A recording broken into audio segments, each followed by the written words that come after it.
প্রিয় ভিউয়ার্স, আসসালামু আলাইকুম। তো দেখেন, চারদিকে কুয়াশা ঘেরা শীতের সকাল। এই ভোরবেলা আমি আজ আমার ধুন্দল বা কদু আপনারা যেটাই বোঝেন, তো দেখেন এগুলো আমি আজ উত্তোলন করতেছি। শীতের সকালে দেখেন কত কদু ধরেছে। গাছ গাছে কদুর অভাব নাই। তো দেখেন দেখেন পাতার ফাঁকে ফাঁকে রয়েছে কদু।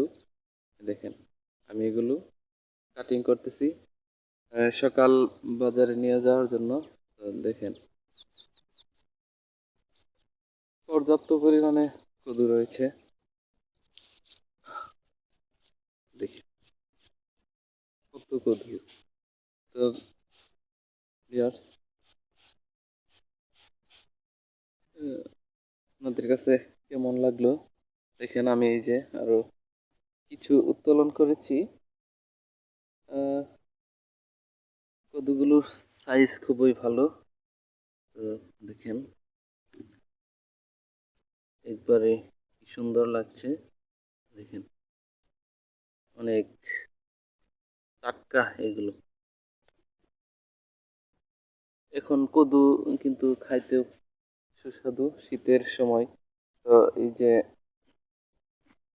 দেখেন পর্যাপ্ত পরিমাণে এই যে এগুলো আবার একদিন পর কাটতে পারবো। তো ভিউয়ার্স, আপনারা কে কে কদু ভালোবাসেন একটু কমেন্টস করে জানাবেন। আমার কাছে কদু খুবই ভালো লাগে। তো দেখেন